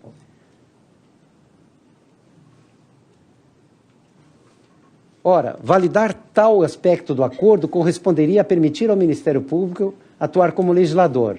Em outras palavras, seria permitir que o órgão acusador pudesse estabelecer antecipadamente ao acusado sanções criminais não previstas em nosso ordenamento jurídico, ademais de caráter híbrido, penal processual. Voltou ao Ministério Público inicialmente entrou com um agravo regimental que desistiu. E politicamente, agora falando, acho que fez muito bem, porque evitou a discussão, evitou que o Supremo decidisse sobre o tema. Eu volto a dizer, até hoje, isto que eu trago como preocupação, vou até colocar depois um pouquinho de citações a mais, é minoria concretamente, sim, porque são centenas, não sei se chega a milhares, de acordos já homologados com pena concreta e até com execução imediata, volto a dizer. Agora, entre colegas, muitos têm essa preocupação. Em algum momento esse tema terá destaque, terá discussão específica. O próprio Figueiredo Dias também tem posição igual. Aqui eu coloco a citação dele. E Temos um parecer que gerou bastante debate, justamente porque era para Portugal, daquela colaboração da JBS, do Canotilho e do Brandão, que tem vários aspectos que são interessantes, nós vamos comentar, mas um deles é este, é de que não poderia ser violado o princípio da jurisdicionalidade, ou seja, só o judiciário pode impor pena. Até mesmo porque senão nós voltaríamos a ter um sistema inquisitório, em que teríamos uma pessoa fazendo a acusação e julgamento do processo. Já aproveito, que agora percebi que até não coloquei em destacado, mas eu até reconheço a relevância da discussão, que continua, como eu disse, ainda dividindo um pouco opiniões, especialmente entre polícia e Ministério Público, sobre a capacidade de negociação. Mas lá mesmo, na escola do Ministério Público, eu quase fui apedrejado ali, brincando com os colegas, porque eu já revelei a posição que veio a ser dada pelo Supremo. É que, na verdade, a colaboração é um simples ato de eficiência, de busca da eficiência do Estado, que pode ser feito por acordo ou não. Nós temos situações ainda discutidas, mas que, na minha visão, são plenamente possíveis, de acusados que colaboram com o processo e chegam ao final do processo e pedem o favor de redução de pena. Para mim, isso é plenamente possível. Não há necessidade, não há obrigatoriedade de um acordo negociado previamente para que o juiz fique, então, possibilitado, ter a ele permitido a redução da pena. O juiz vai levar em consideração o que foi trazido de colaboração com ou sem acordo. E se eu admito isso por uma autodelação, autocolaboração, que mais se dizer da polícia? Eu não posso deixar de dar valor a acordos feitos pela polícia, inclusive porque, volto a dizer, não vejo como possível o Ministério Público, na minha posição, que até agora, pelo que vi, pelo que estamos vendo, é minoritária, de que não poderá o Ministério Público fixar pena concreta e assim, tanto faz se este acordo vem proposto pelo Estado, policial ou Ministério Público. O que eu vejo com problemas, e isso eu sempre reconheci, e agora não vou trair, então, o que tenho dito em oportunidades anteriores, o que eu vejo como problema é essa disputa entre polícia e Ministério Público, porque nós já tivemos casos concretos em que o Ministério Público, seja porque já tinha determinada prova, seja porque queria mais provas de mais crimes ou mais autores, não fez o acordo, e daí o acusado foi a polícia que fez o acordo. Aí acaba virando uma barganha, acaba virando um leilão do Estado dentro do próprio Estado. Um órgão do Estado leiloando com o outro. Isso não tem sentido. Agora, que eu não posso deixar de dar valor a um acordo feito pela polícia, eu nunca admiti como não sendo algo admissível. E foi o que o Supremo acabou reconhecendo, volto a dizer, até na época, eu estava lá na escola do Ministério Público, os colegas ficaram bravos comigo, falei, olha, infelizmente, nós todos já estamos aqui há muitos anos, o dia que eu tiver que julgar pela mídia, eu deixo de ser juiz. O dia que eu tiver medo de crítica, eu deixo de ser juiz. Então, não quero, disse a eles, como estou dizendo aqui, não quero dizer que eu tenha razão. A isso estou plenamente de acordo. Nós todo dia aqui ficamos vencidos constantemente em processos. Mas não podemos também deixar de pensar que o lado contrário pode ter suas razões.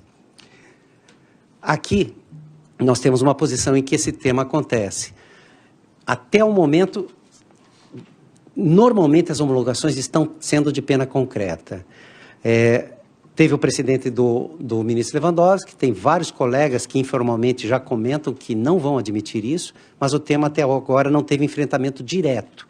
Poderia ter acontecido nesse precedente, mas o Ministério Público, acho que fez bem até pelo interesse da instituição, abriu mão do recurso e fez um novo acordo, daí retirando a pena concreta. Não vale a pena ler, aqui é aqui é a posição minha final deste tema, que é do juiz na sentença criminal o dever de individualizar a pena, examinando a utilidade da colaboração para proporcionar redução da pena. Agora, eu volto a dizer aquilo que eu comentei ao início. Eu estou colocando a minha opinião de que deveria ser do juiz a definição da pena concreta. Agora, se está homologado o acordo, é a boa-fé. O juiz pode até dar menos do que ficou no acordo, mas menos que eu digo, uma pena menor. Mas piorar a situação do colaborador, jamais, porque o Estado já fez a promessa, desde que ele tenha cumprido a colaboração como prometeu, não poderá ser prejudicado. A execução ministerial é outra questão que traz mais preocupação ainda. É aquele brincadeira do advogado que estava rezando para o seu cliente ser condenado.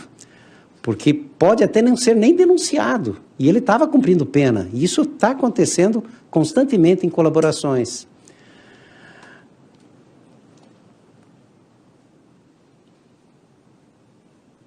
Aqui tem uma outra questão muito controvertida, fora do Brasil até.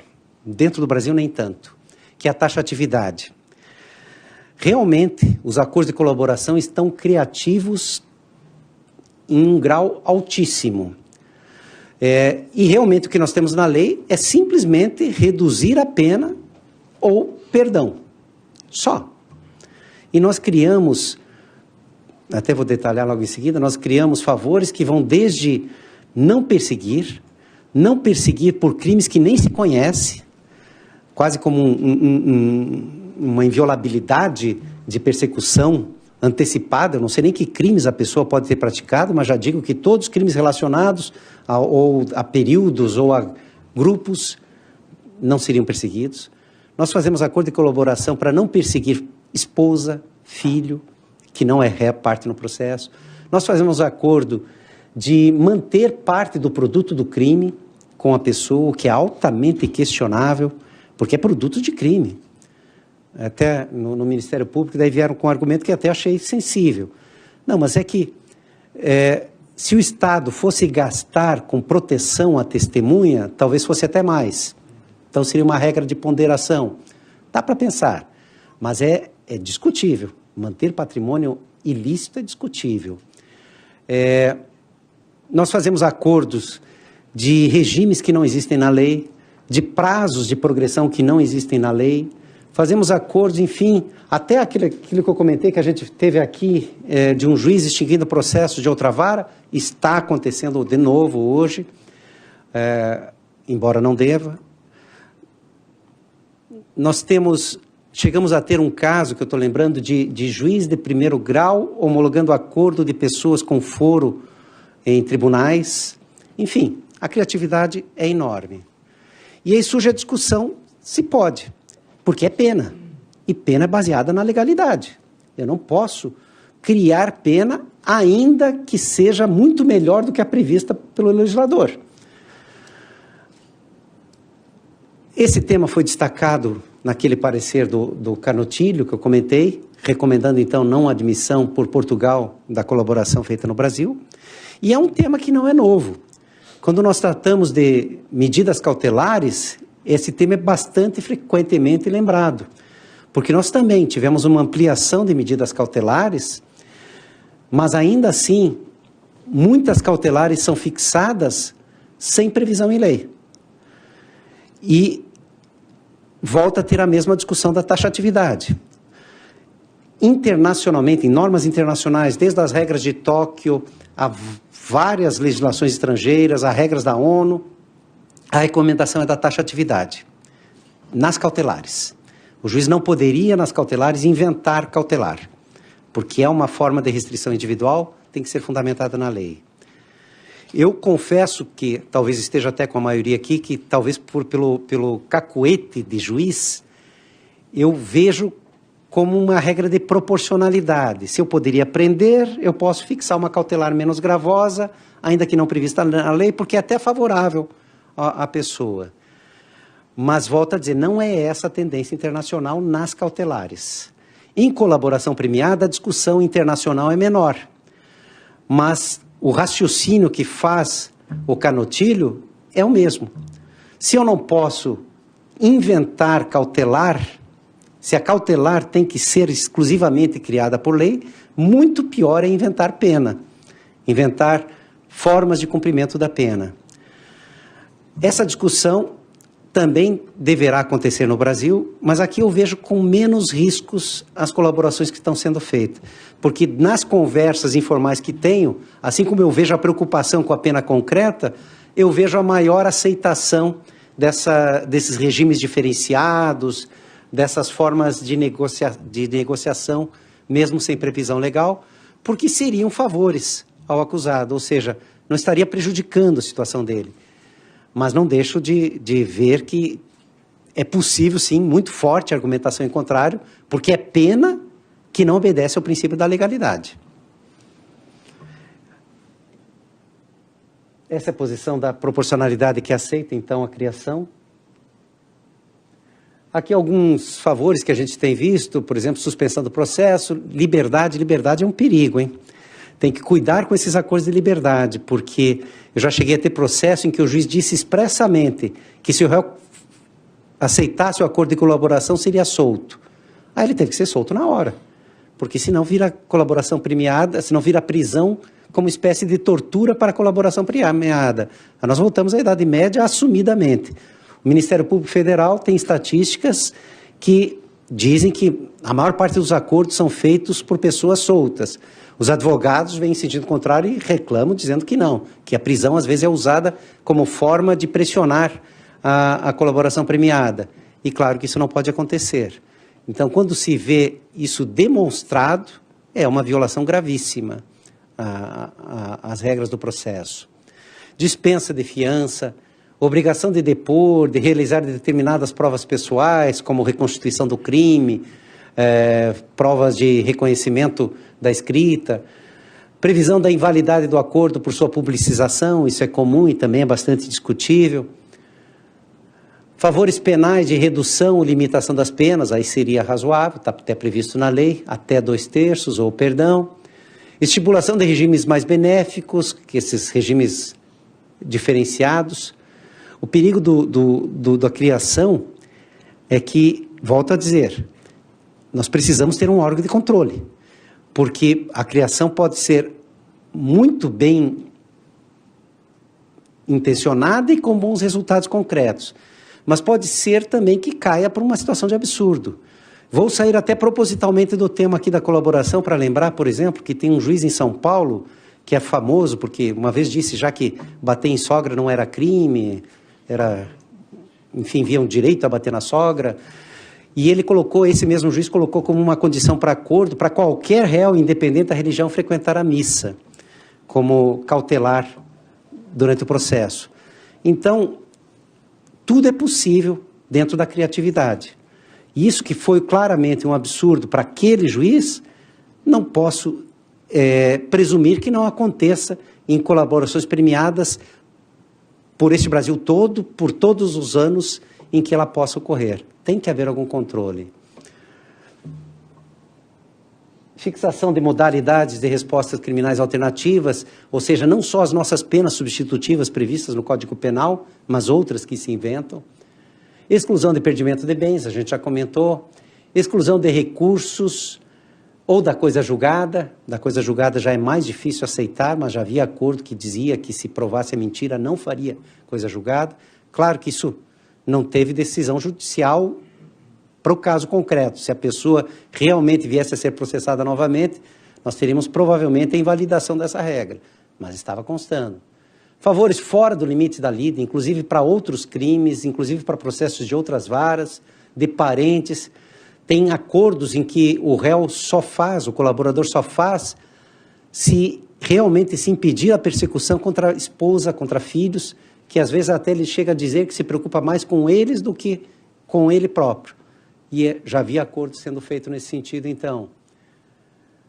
Reparação de danos do crime, também se faz acordo, e aí um lado interessante, aqui nós tivemos até no Sul, né, no caso do Sérgio Moro, né, de devolução de dinheiro para as vítimas dos crimes, isso é uma medida interessante, mas também não está na lei.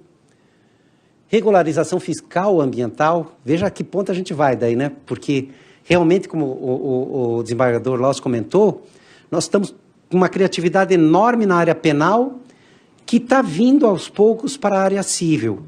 Na acordo de leniência e ações de improbidade já começam também. E até é razoável, porque fica algo meio sem sentido, que a resposta estatal mais forte possa ter acordo e as outras respostas estatais menores não possam ter acordo. Mas, daqui a pouco, já vamos ter discussão. Por exemplo, eu tenho lá comigo o caso de Mariana, aquele derramamento lá de lama de Mariana. Tem propostas de acordo ali em que estão se comprometendo a reparação do meio ambiente, a indenizações no cível, e aí fica a questão de se ligar com o processo penal. Alguns ministérios públicos estão conseguindo fazer um papel integrador, faz uma espécie de acordo único para todas as esferas, outros não. E aí pode acontecer até de acordos não serem cumpridos, ou até do colaborador se sentir traído porque fez acordo numa esfera, mas não fez na outra. Então, são questões que nós começamos a precisar nos preocupar. O nosso critério legal é apenas nesse limite da legalidade. Nós não entramos na negociação. Mas, numa situação de extremo, eu não vejo como impossível a adoção do critério de proporcionalidade, para valorar como descabido o acordo realizado, ou pelo menos descabido naquela proporção. Seria, eu confesso, concordo, seria um raciocínio ampliador do que inicialmente pretendeu o legislador. Mas vários ministros do Supremo, até nesse caso da JBS, já anteciparam que irão para esse caminho. Então, mesmo feito o acordo, mesmo o juiz não vendo ilegalidade flagrante, a proporcionalidade como princípio constitucional poderá ser usada como argumento para a revisão de excessos.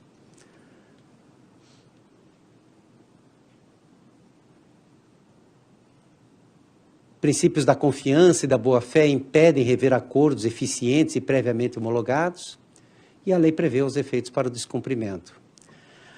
Ou seja, nós temos no acordo de colaboração premiada um meio que é válido, extremamente eficiente na investigação criminal.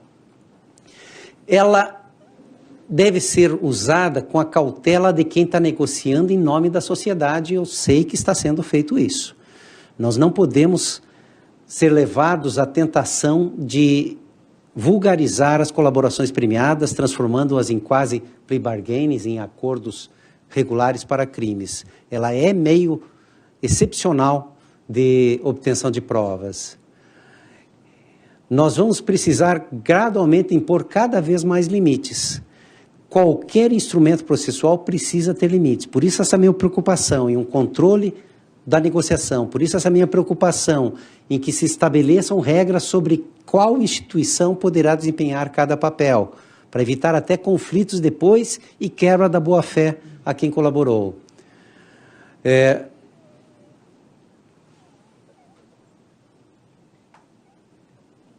Nós vamos ter também, e cada vez de modo mais frequente, a fiscalização social. É muito frequente a participação da sociedade nas decisões do judiciário, cada vez mais frequente, e cada vez mais frequente até a nossa resposta.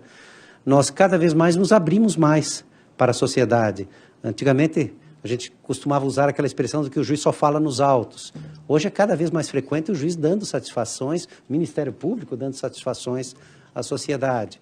E a sociedade reclama por algo que ela não acha correto, embora, eu volto a dizer, na minha opinião, isso seja algo a ser ouvido, mas não critério para decisão. O juiz não age como boca da sociedade, mas sim como boca do justo.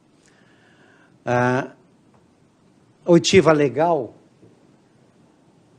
não me parece deva ser feita na condição de testemunha. O colaborador não deve ser tratado como uma testemunha, ou até mesmo como uma testemunha mais qualificada, melhor valorada. A delimitação jurisprudencial vai ser realmente o que vai definir os limites, como nós já fizemos desde aquela época do Banestado. Nós estávamos criando sem lei. Agora nós já temos alguma lei, mas vamos ter que estabelecer mais limites. A negociação ampla e casuística dificulta a uniformização e dificulta o controle, porque realmente ficamos numa situação de ter acesso a essas colaborações ou quando vem diretamente ao STJ, ao Supremo, ao Tribunal, ou em recurso. Mas quem é que vai recorrer do acordo de colaboração? O réu está feliz com o acordo. O Ministério Público foi quem fez o acordo. A polícia foi quem propôs o acordo. Então, essas questões têm dificuldade de acesso aos tribunais. Os desvios podem gerar ação estatal, inclusive como tortura, no caso da prisão preventiva usada como meio para a delação. Vantagens excessivas violam a garantia da prestação mínima de segurança e de impunidade. Nós precisamos dosar o nosso garantismo total, que se costuma falar, de proteções à sociedade de um lado e de proteções ao cidadão de outro. Os aditamentos também precisam ter um cuidado, porque eu volto a dizer, nós estamos dando chance a quem mentiu, quando disse que estaria falando toda a verdade, de complementar a sua verdade. E isso precisa ter um cuidado muito especial. Não se pode impedir o direito ao silêncio, mas é claro que a mentira vai ser consequência, vai ser causa da rescisão do acordo ou da minoração do acordo. Os próprios órgãos envolvidos gradualmente, com certeza, irão fixar os limites da sua atuação e, mesmo que imaginemos uma necessária resposta mais forte, a jurisprudência brasileira continua sem admitir jurisprudencialmente a figura de um direito penal mais célere e menos protetivo por crimes, quaisquer que sejam. Não se usa jurisprudencialmente a figura do direito penal do inimigo. Todos esses temas são altamente polêmicos, desde a questão da possibilidade da autoridade policial fazer o acordo, por exemplo. Vejam o placar que foi no Supremo, altamente apertado. Vejam até onde podem ir os juízes nesse controle, até onde pode o Ministério Público e a polícia prometerem favores, a questão da legalidade ou taxatividade dos acordos previstos. Tudo isso nós vamos ter que discutir e, aos poucos, vamos ter que fixar os limites. São preocupações de todos, especialmente numa época em que, eu volto a dizer, a eficiência dessa prova está sendo tão grande que ela mostra a sua qualidade para a persecução penal e passa a ser cada vez mais usada, mais repetida. É de todos nós, com a colaboração de todos, que nós iremos definir os melhores caminhos para esse meio de obtenção de prova. Volto a dizer, como eu coloquei ao início, que não vinha com soluções prontas, ao contrário, são temas em construção e altamente polêmicos. Foi uma alegria esse contato, renovo os agradecimentos pelo convite, uma alegria retornar à minha casa, a essa casa da eficiência, a essa casa da justiça exemplar, e renovo aqui o meu especial prazer de recebê-los quando forem a Brasília. Por favor, visitem um colega da casa que não esquece as saudades deste Guaíba, deste Rio Grande. Um prazer o contato.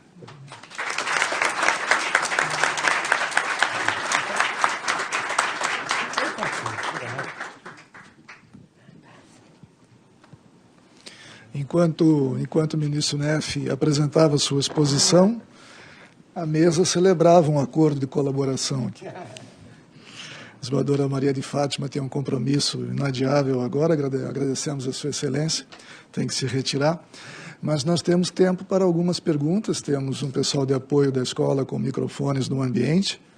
Doutor Aldir Alves, deseja formular algum questionamento? Perfeito? O doutor Davi também? Eu vi que ambos estavam anotando durante a nossa exposição. Temos tempo para algumas perguntas, o ministro ainda retorna a Brasília, mas nós temos ainda alguns minutos, por gentileza. Querem falar? Não sei, fique a critério, fique à vontade. Defesa. Não, eu achei só uma questão também sistematizada, justamente essa questão da valoração da prova, né, e muitas vezes ser feita pelo judiciário, mas como também lidar com essa questão, sendo que muitas vezes o tempo do judiciário não é o tempo do acordo, digamos assim, né, para a gente saber se a colaboração é eficiente ou não, quantos anos se leva num processo judicial, né?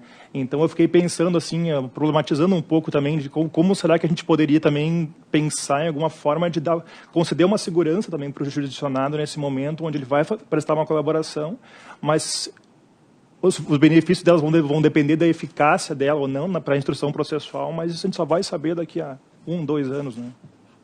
É verdade. Ou mais até, doutor. Nós temos exemplos da operação Mãos Limpas na Itália, em que décadas depois se descobriu a ineficiência de vários acordos. Aqui no Brasil nós tivemos não vou falar, mas nós tivemos já casos de delatores que tiveram favores e depois não comprovaram nada do que disseram. Então, realmente, o tempo do processo em que é feito o acordo de colaboração não é o tempo da prova que ele prometeu. E nós ficamos daí na situação de aceitar que até o momento que foi feito é ou não compatível com o acordo que foi realizado. Mas é uma dificuldade, tem toda a razão.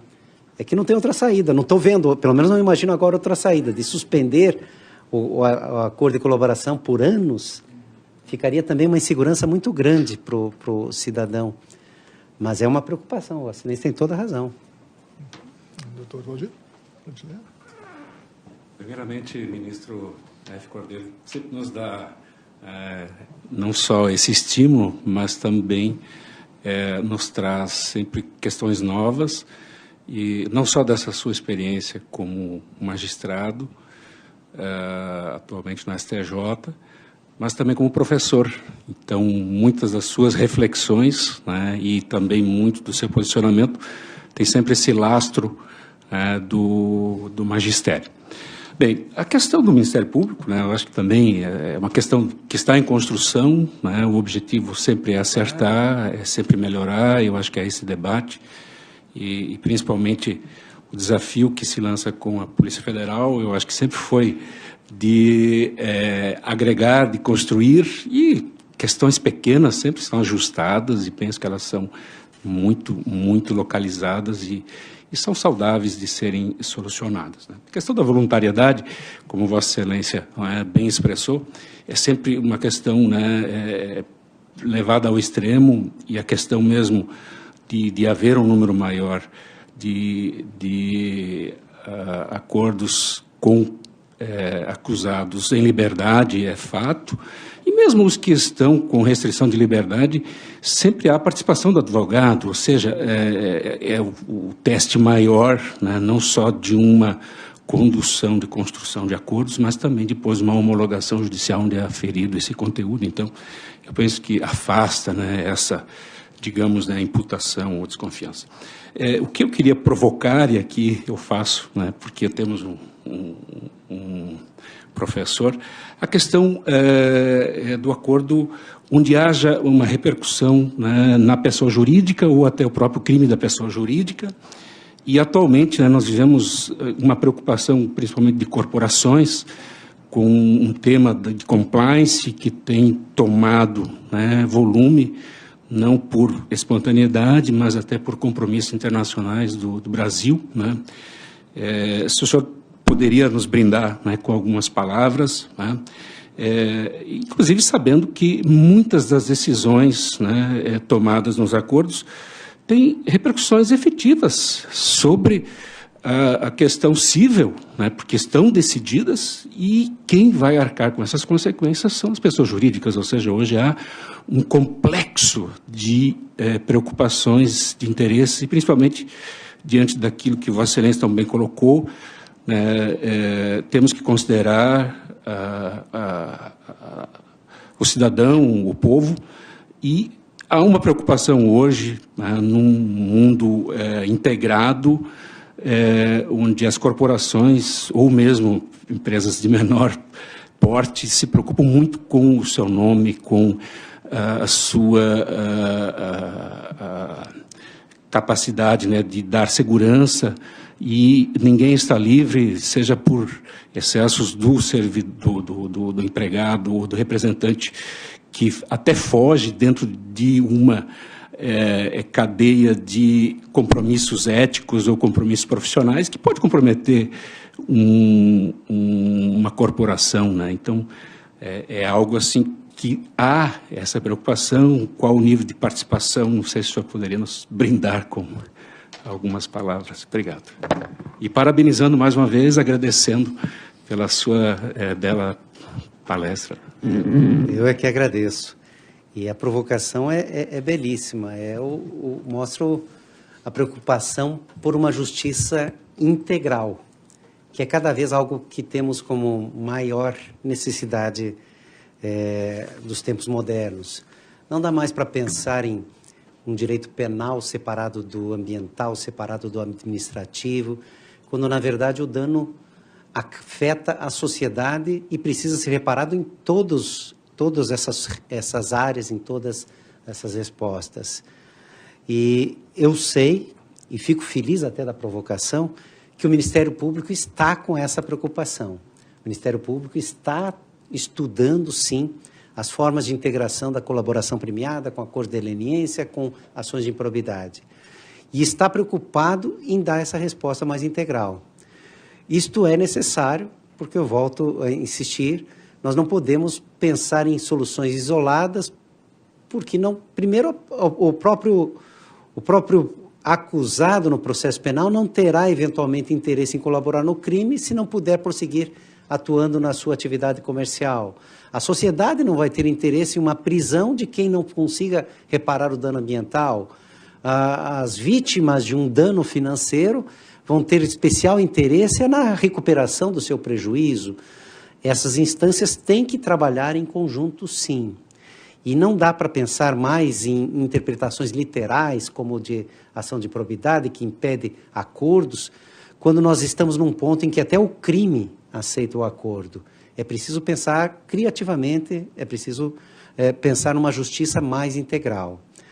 E destaca também o colega uma outra preocupação, que é da atividade empresarial e seu tratamento no crime, que é uma preocupação já antiga, se pensarmos na origem da Constituição para a persecução da pessoa jurídica em matéria ambiental, mas pouco discutida e muito menos aplicada no nosso processo do dia a dia. Nós vamos fazer um acordo com uma grande construtora por danos gerados pelo diretor anterior. Quem vai fazer o acordo? O que pode ser colocado como acordo? Vamos chamar o diretor anterior para a parte criminal e a diretoria atual para a responsabilidade civil, ambiental? Nós vamos ter atos que são contrários ao próprio interesse da empresa, mas praticados por um servidor seu.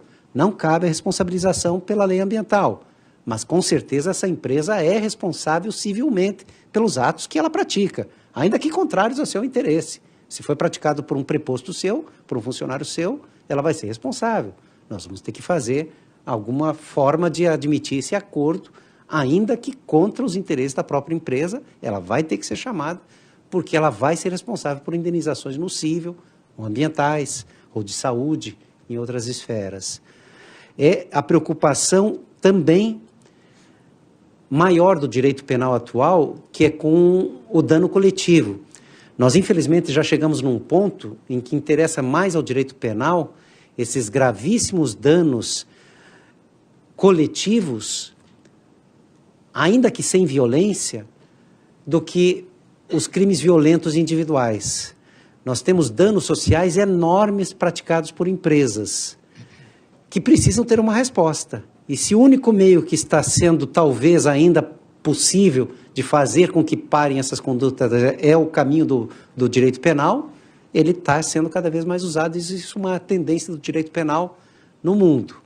Então, cada vez mais, nós vamos ter interferência do direito penal em atos de empresas. Acredito, já temos em discussão, inclusive no Brasil, saindo dos ramos do direito ambiental para o que a Constituição autoriza para crimes também ligados às finanças. Mas são preocupações que vamos ter que construir. O que eu posso dizer é que eu sou plenamente favorável a uma justiça integral, a um acordo mais amplo, e quem faz estes acordos, eu sei, o Ministério Público, no caso, lá de Brasília, eu estou tendo contato, está preocupado com isso e tem que estar, para que não fique a força-tarefa do crime separado de quem faz o acordo de leniência, de quem vai promover uma ação de improbidade, porque senão nós não trabalhamos para essa reparação integral do dano. E cada vez mais esse dano vai ser praticado por pessoas jurídicas, sim. É um caminho que temos que pensar para construir melhor. Por gentileza, tem um microfone ali. Comentário?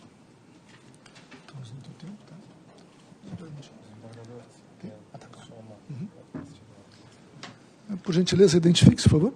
Boa tarde, meu nome é Marlos, eu sou advogado e é um dos temas do meu estudo, a colaboração premiada também.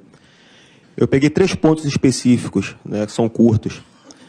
Por exemplo, acordos sobre processos em outras comarcas. Tá? Eu entendo que se fosse correspondente ao mesmo fato, que poderia ser objeto de um acordo para esse favorecimento, mas que, se não for correspondente aos fatos, por exemplo, outros crimes em outros estados, outras regiões, isso não poderia passar, isso não poderia nem ser objeto da colaboração. O outro ponto é também, como é um ato negocial, né, entre o acusado, o Ministério Público ou o representante da Polícia Federal, por exemplo,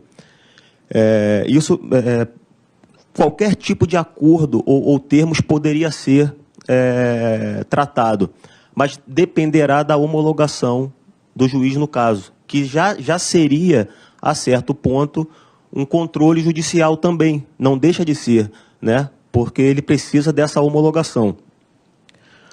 O outro ponto é uma questão que eu penso muito sobre isso, estudando o tema, é que é preciso seguir uma linha por justamente as colaborações premiadas serem novas e todos estamos aprendendo como lidar com ela. Se seria possível somente tentar olhar um pouco mais a legislação processual, até de direito material também, para evitar que propostas ou acordos passem com cláusulas absurdas. Por exemplo, a não persecução de familiares ou outras pessoas. Isso talvez não dependesse de um controle, porque, na minha humilde opinião, né, e estudo, parece lógico que o Estado não possa fazer um acordo para você impedir a persecução penal de outros crimes que talvez não digam respeito àquela possível organização criminosa ou aquele fato, mas para você colher um depoimento de delação premiada, o Estado se retire a sua função de persecução para você poder pegar e homologar um tipo de acordo. Não sei se foi claro nesses 3 pontos. São ótimas provocações, é a construção, realmente é a dúvida. Na questão de acordos de processos fora da jurisdição do juiz, normalmente o argumento é realmente de crime praticado por grupo criminoso único, que tem crimes praticados em várias comarcas, até em vários estados, pode ser até em vários países. E dá até para a gente construir, mas aí vão ter que pensar em como. Por exemplo, o tribunal fazer o acordo que envolve, então, mais de uma jurisdição. O que eu vejo com dificuldade é um juiz entender que, como se trata de crimes de uma única organização criminosa, uma hipótese, então, teoricamente até de conexão, ele poderia fazer o acordo invadindo a competência de outros juízes. Quando se tratam de crimes absolutamente diferentes, aí fica realmente mais difícil pensar numa homologação por um juiz de comarca diferente. Mas quando é um grupo só, eu só imagino com uma criação, não está na lei, mas de um órgão, então, superior, como o tribunal, ou até numa hipótese em que os 2 juízes estivessem de acordo, talvez, daí seria uma homologação conjunta. Mas são invenções, são criações. E, no mais, eu creio que nossa, esse celular está sabotando, está ainda no silencioso, não sei como que fez isso. Não, eu acho que não apertei nada, ela começou a falar, a Siri ali. Os outros temas também são de construção, né? Nós vamos ter que realmente decidir o que pode ou não pode o juiz homologar como acordo de colaboração, o que pode ou não pode Polícia e Ministério Público fazer de acordo. Eu falei esses exemplos, mas os colegas que estão trabalhando aqui vão ter muito mais exemplos. E se pode ou não pode fazer, volto a dizer, pelo princípio da taxatividade, pode ser que não possa fazer nada daquilo, só reduzir pena. Alguns podem, outros não, aí vamos ter que cair, então, na casuística, de ver até onde dá para ir. É um caminho de construção aí. Parabéns pelo estudo. O ministro retorna a Brasília ainda hoje. Doutor Alexandre, a sua última indagação.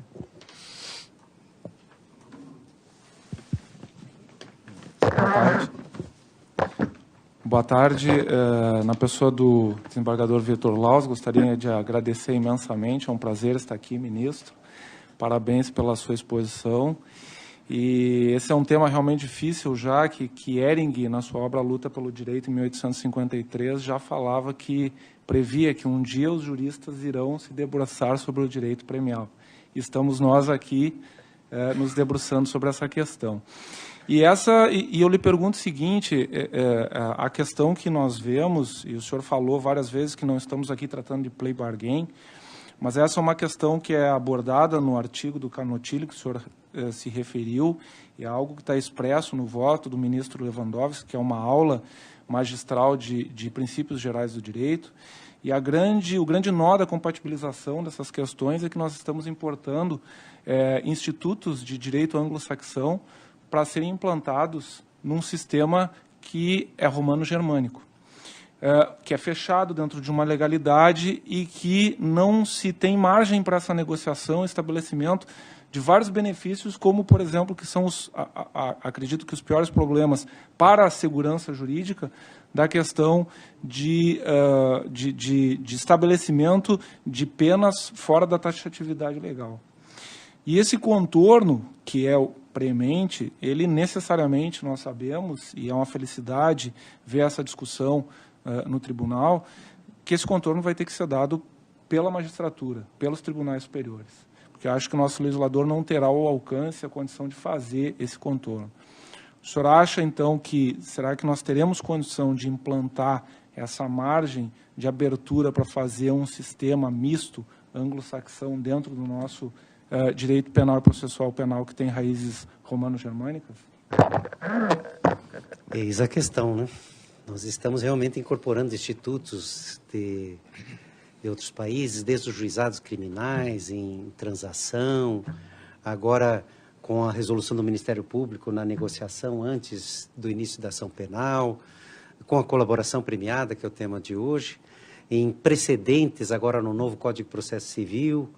Então, nós estamos fazendo, sim, a introdução de muitos institutos de outros países de cultura jurídica e de formação jurídica, inclusive, totalmente diferentes.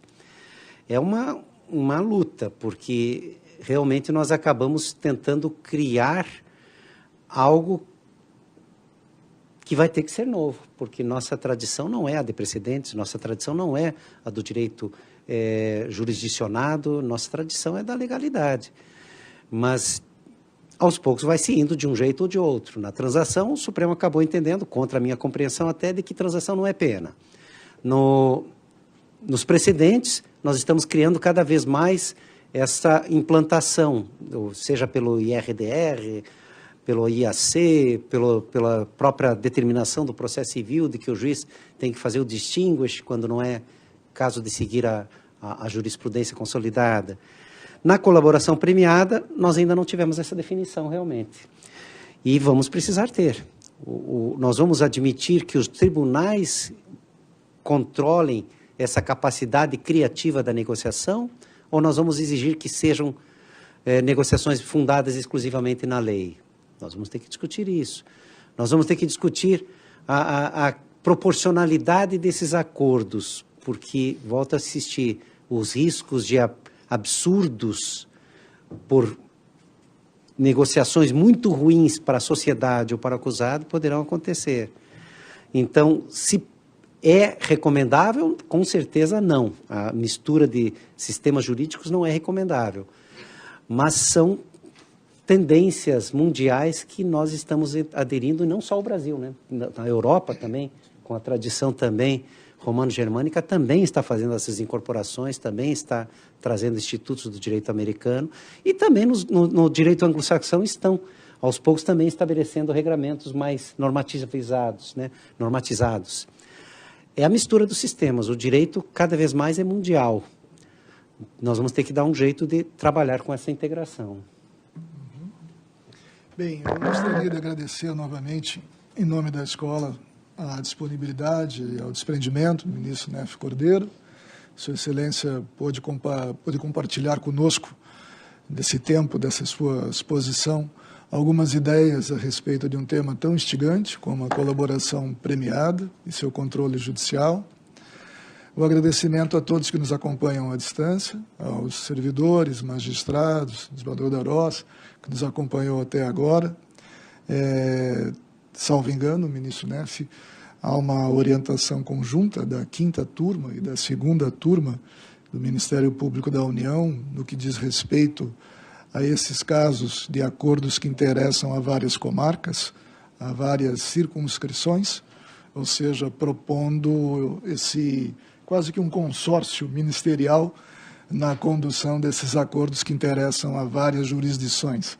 Ou seja, me parece que assim como a Advocacia Geral da União, a Controladoria Geral da União, todos os órgãos, o CAD, COAF, todos os órgãos que trabalham nesse métier, isso está amadurecendo, isso está atingindo um grau de amadurecimento institucional, de forma que todas as instituições, de uma maneira ou de outra, convirjam para o mesmo objetivo, que é a eficácia, como lembrou o nosso membro da Advocacia da União, acerca dessa colaboração.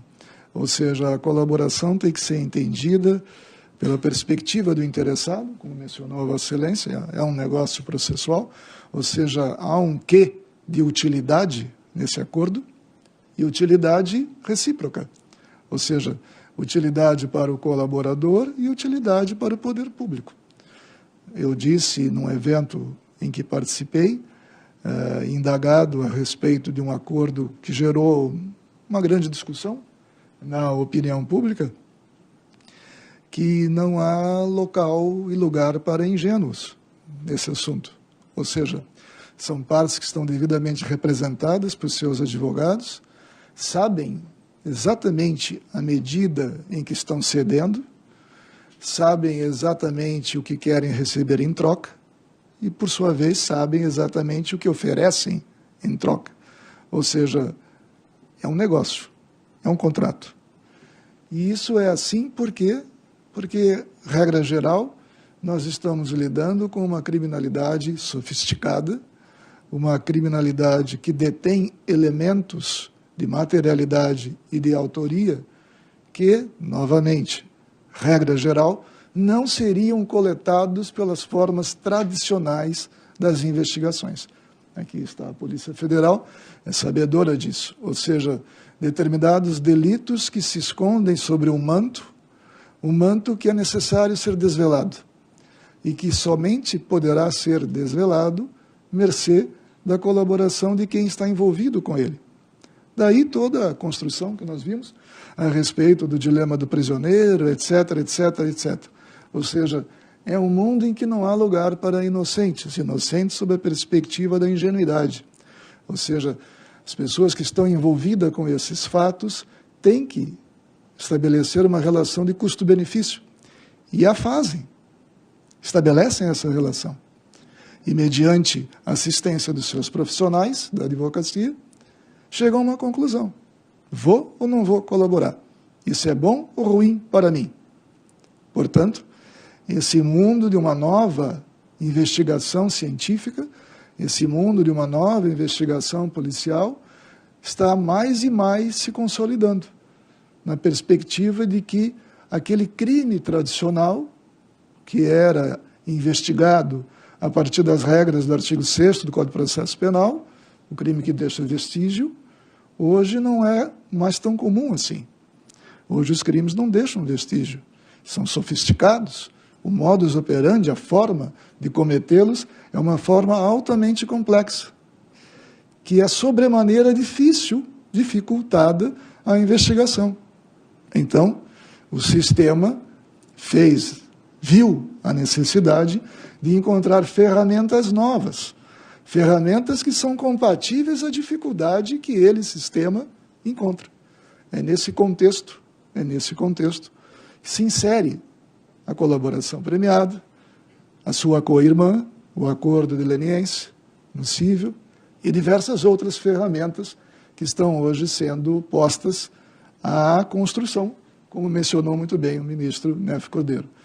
Nós teremos um evento, ainda em novembro, a ser realizado em parceria com a Advocacia Geral da União, exatamente dedicada, ministro, à perspectiva cível desse debate, ou seja, um movimento anticorrupção que interessa a todos os segmentos e as agências de fiscalização da administração pública, já então procurando enxergar esse contraponto, ou seja, o que se passa na área administrativa, na área civil. E eu agradeço a disponibilidade de todos em estarem aqui presentes, em prestigiarem esse evento, novamente a todos que nos acompanham à distância, e a escola tem por hábito presentear os seus convidados com uma lembrança, uma pequena recordação, e nós ficamos numa grande dificuldade, porque o ministro Nefe Cordeiro já é, digamos assim, um profissional das nossas atividades. Nós esgotamos o rol de mimos que poderíamos oferecer à Sua Excelência. Não há mais caneta, não há mais agenda, não há mais régua, não há mais banner que resolva, porque Sua Excelência coleciona todos lá no seu gabinete. Mas, então, nós vamos alcançar a Sua Excelência, nosso filho mais novo. Nosso filho mais novo é a revista 97 de jurisprudência do nosso tribunal. É uma edição especial em capa dura, reservada aos nossos colaboradores. Ministro, por gentileza. Muito obrigado. Passo as mãos de Vossa Excelência. Obrigado. A revista compendia toda a produção intelectual, produção jurisdicional da nossa 4ª região. E digamos assim, o que nós podíamos alcançar a Vossa Excelência, que ainda não tem. Ele já tem meio físico, mas não tem em capa dura. Eu agradeço novamente a todos. O ministro tem compromissos, retorna ainda a Brasília hoje. Então, eu declaro encerrados os trabalhos. Muito obrigado a todos.